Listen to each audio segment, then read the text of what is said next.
चालाक किसान। रामदीन एक किसान था। उसके खेत में एक भयानक राक्षस रहने लगा था।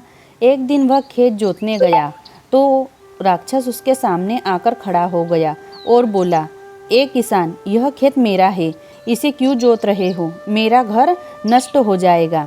राक्षस को देखकर पहले तो किसान डर गया, फिर हिम्मत बांधकर बोला, नहीं राक्षस जी, यह खेत तो मेरा है। इसे मेरे दादाजी ने मेरे पिताजी को दिया और मेरे पिताजी ने मुझे।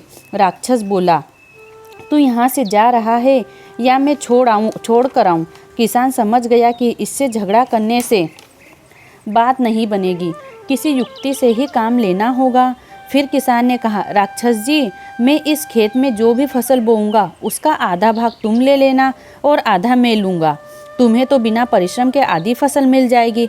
राक्षस बोला, ठीक है, यदि तू आधी फसल देगा तो फिर जोत ले।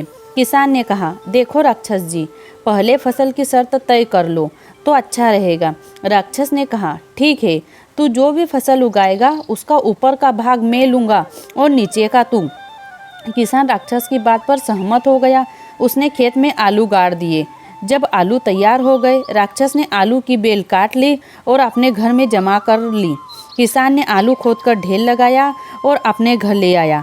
आलूओं का ढेर देखकर राक्षस समझ गया कि किसान ने उसे मूर्ख बनाया है।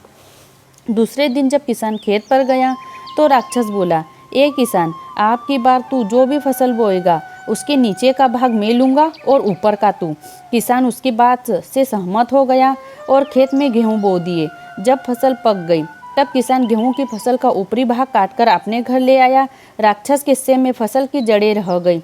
यह देखकर राक्षस समझ गया कि किसान चालाकी से जीतना मुश्किल है और वह उस खेत को छोड़कर पहाड़ों पर चला गया। सीख: दुष्ट के साथ झगड़ा न करने की प्रेरणा।